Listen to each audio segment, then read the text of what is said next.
if we haven't met, I'm Wes's wife, the other Cepin. We have another Cepin, and our son is here today. We have 4 boys, for those of you who don't know. We kind of run in and out of here, but they're 16 to 8, so they're good for helping out with stuff. You know? Wes had a previous thing he's got to be at tonight, so you're stuck with me. I'm very happy about that. It's fun to be here. I love coming on the weekends. It's a real fun place to come and spend time and listen to great music. So I'm very excited. This is Nina Ricci. She's come to be with us today, and I've been watching some of your videos of your music that's online, and it's so good. I'm like, oh, I'm so excited to get to come. I already bought your CD. I just have to fix the CD player in my van. And I got a pin too. So Pins are free. Pins are free. Good. Well, I thought maybe it would come with a CD. Yeah, it could come. Okay, good, good. Yeah, so those are there. Anyone who would like to buy something afterwards or during the intermission, she'll probably share some fun stories, maybe any background of your songs or anything like that. We're just excited to enjoy what you have to share. Thanks everybody for coming out. Thanks for making the drive to play music for us. Let's just enjoy the night together. All right.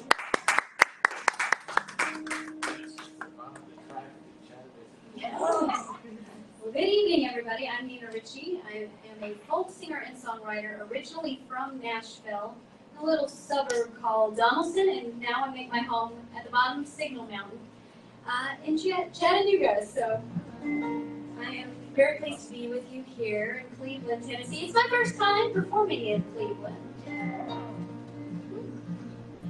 So as I said, I'm from Nashville, and that pretty much means that I write songs, because it's in the water there. Everybody writes songs in Nashville, including my dad, who is kind of the root of why I write songs, I think.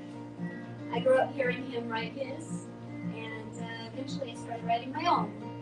So I'm going to start off with an original song called My Head Is Full of You. It's a love song about loving someone through all the mundane moments that can happen in a day.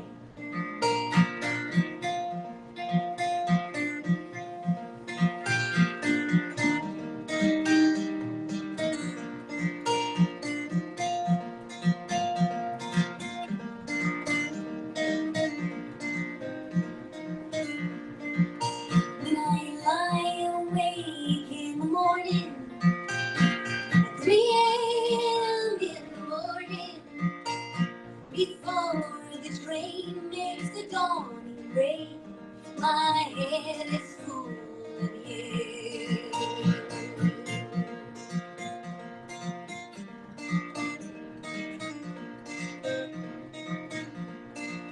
When my bed's been made and the dog's been out, when my oatmeal sugar bomb milk is sour, when my clothes are pressed and the coffee's made, my head is full of you.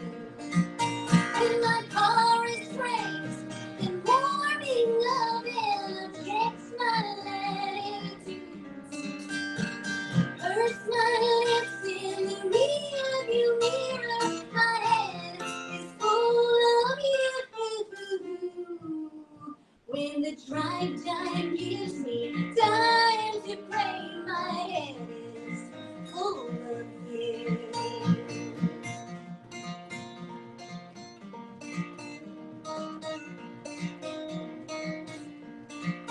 When the oil stains look like highway snakes, when the heat waves shake on the land, when I can't make out what the road signs say, my head is full of you.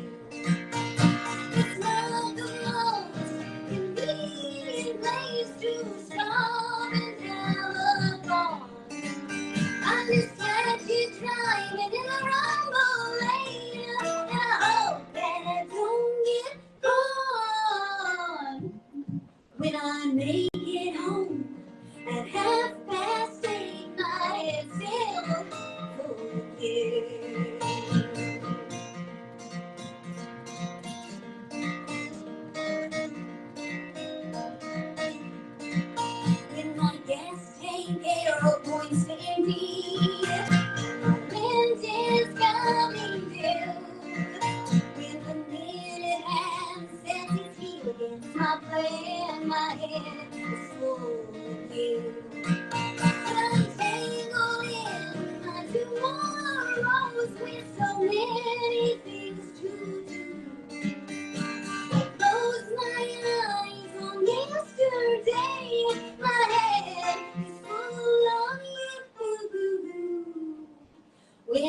tomorrow's yet to have mistakes. My head is full of you.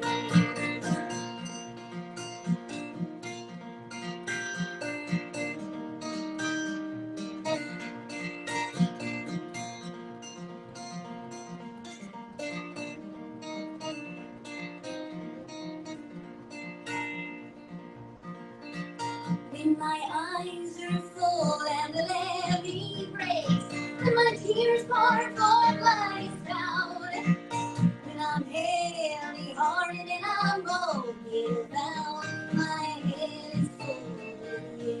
And I think my time is running out, but I may not ever do. I think how long forever is. My head is full of you.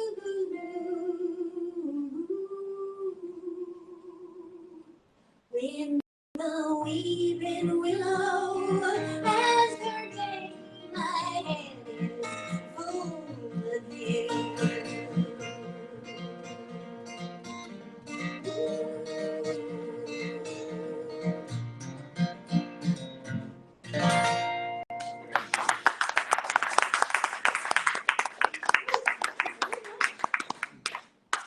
So I'll start to kind of give some of my background along the way and little tidbits. And I am actually a folk singer. I started listening to folk music when I was a teenager. And at that time, I was kind of listening to rock and roll pretty exclusively. I was trying to figure out where I fit and what fit me and kind of what my expression was. And I didn't really know where to start. So I kind of grew up on the Beatles, and I listened to a little bit of Rolling Stones and Queen and just whatever my parents listened to, basically. And then my mother said, you should listen to Bruce Springsteen.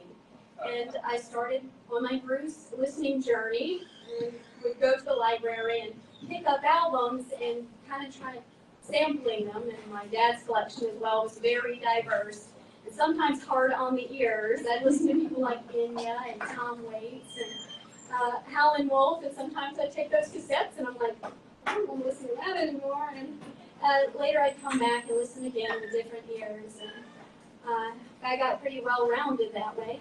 But then eventually I happened on an album from Bruce Springsteen called The Seeger Sessions, We Shall Overcome, a Pete Seeger tribute. And that album kind of led me on a journey to find out where this music came from. And there was a big swath of Americana music on that album. But I also was listening to the influences of Joan Baez and Bob Dylan, and as I was going along, I started finding out about these English folk ballads and Scottish ballads, and went down that rabbit trail for a long, long time. And I still like covering them today. So I'm going to sing a song now. It's called Fennario. It's a Scottish ballad, and it's a kind of unclear. That's the funny thing about folk songs, is sometimes they don't tell you a whole story, and it's hard to get the full picture. But for some reason, they are so compelling. Even over how many years they've been around, sometimes you don't even know who the writers are of the songs. But they seem to communicate something that touches people. So you may know this song as Peggio, or Pretty Peggio. Some people call it Fennario.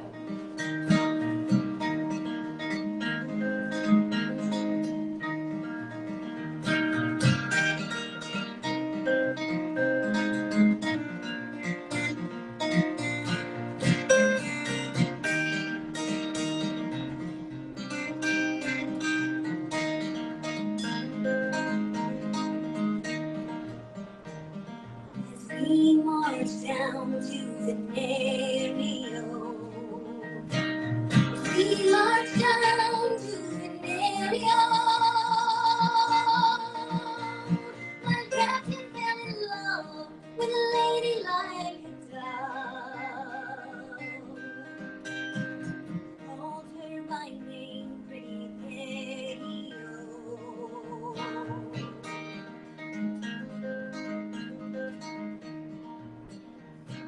What will your mother think, Pretty Peggio? What will your mother think, Pretty Peggio?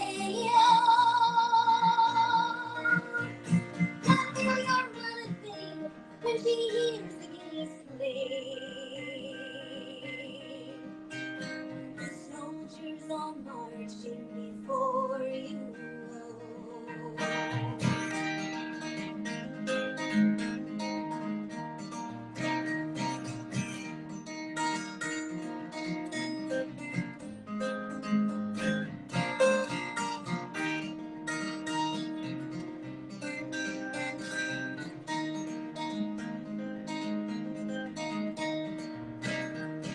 In a carriage you will ride, pretty Fennario.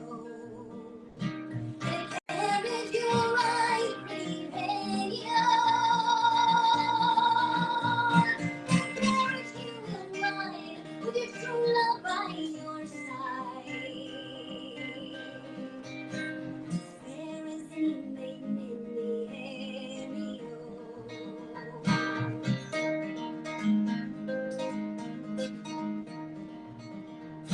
Come on running down your stairs, pretty Fennario. Come running down your stairs, pretty Fennario. Come running down your stairs, combing back your yellow hair. Bid farewell to sweet William Moe.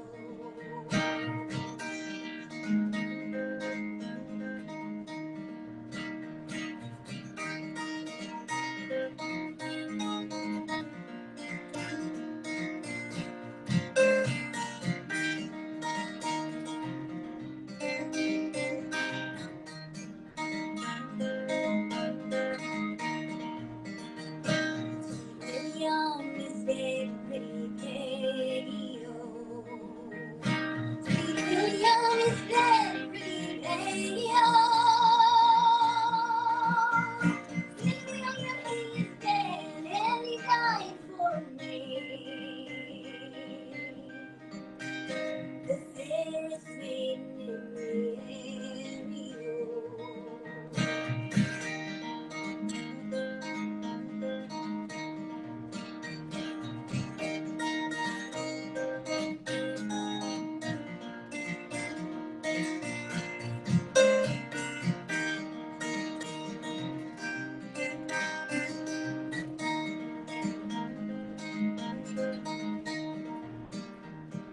Feather I return, pretty Fennario.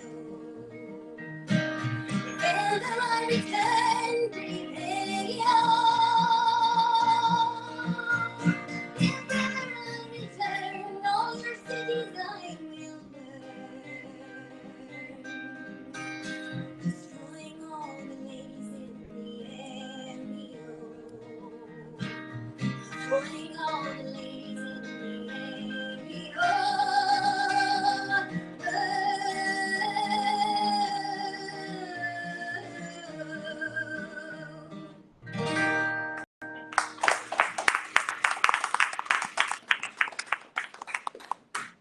Thank you very much. That's a very old song that seems to just cross over the decades and years and really touch people for some reason. So I guess he was jealous, and I don't know more than that.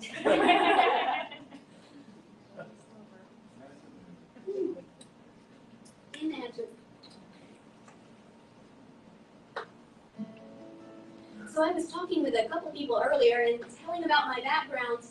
I grew up in Nashville, and when I was about 17, I auditioned for Berklee College of Music in Boston, and I did that audition in Memphis. And at that time, I never sung in front of people before. I sung at my church a couple of times, and that was pretty much the extent of my performance experience. So an audition was very daunting for me, and I was a homeschooled, shy homeschool creature. And so my mom tells it that she thought it would be a good lesson in rejection. Thanks, Mom. The only problem was they didn't reject me. Shock. And I got in on an original song. I'm not going to sing it tonight. It was one called If You Wish. It was very much like a Princess Bride type song. Pretty neat, and I didn't really know what I had written until I got to Berklee, because then they told me about music theory, and I started to learn film. So that's how it goes. But I spent 4 years at Berklee, and I graduated. And while I was up there, I got to visit Greenwich Village, which is a very interesting part of New York. If you know anything about it, it's in Lower Manhattan. I think that's right. Correct me if I'm wrong about the locations, but it went through very many seasons. And if you've ever heard of the Beat movement, which was a poetry movement, that's where the snapping comes from. And that developed in an interesting way because there was noise ordinances and people lived above the venues back then. And so people started snapping as a way of awarding the performers as they performed. And so that was one of the generations that you had there, but then you also had the playwrights.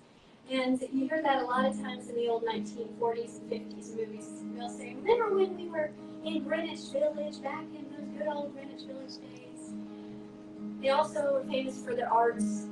And people would come out into the parks and try to sell their art creations. And then rolled in the folk singers in the late 50s and early 60s, right on top of the Beat movement, which was kind of blended with the jazz age there.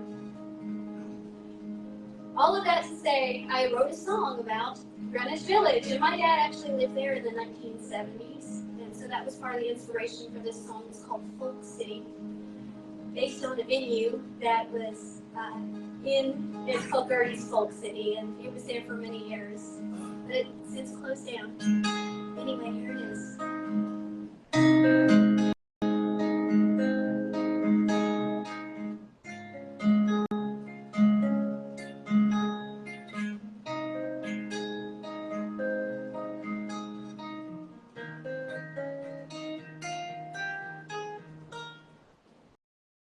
I step into the embers of fallen footsteps of folklore heroes with blues melodies. I hear them coming, breaking in new harmonicas. I step onto the sidewalk and watch the sway of ghostly teenagers on yesterday. They clap their hands and they snap their fingers and go back hair round of their faces. I always thought I'd move to Greenwich Village. I thought I'd shake the dust out of this town. I'd be the kind of girl to bring the house down and make Folk City raise its roof again. Cafe Dante, Italian eatery, it's got seating outdoors, facing the scenery. A young man in a truck stop V-neck with cuff sleeves reminds me of Dad here, sipping coffee. I'm standing there looking for the Gaslight Cafe. Somebody says it's been closed, and I didn't know that. I just look around, say, it's gone, it's gone. I think of going back home. I always thought I'd move to Greenwich Village. I thought I'd shake the dust out of this town. I'd be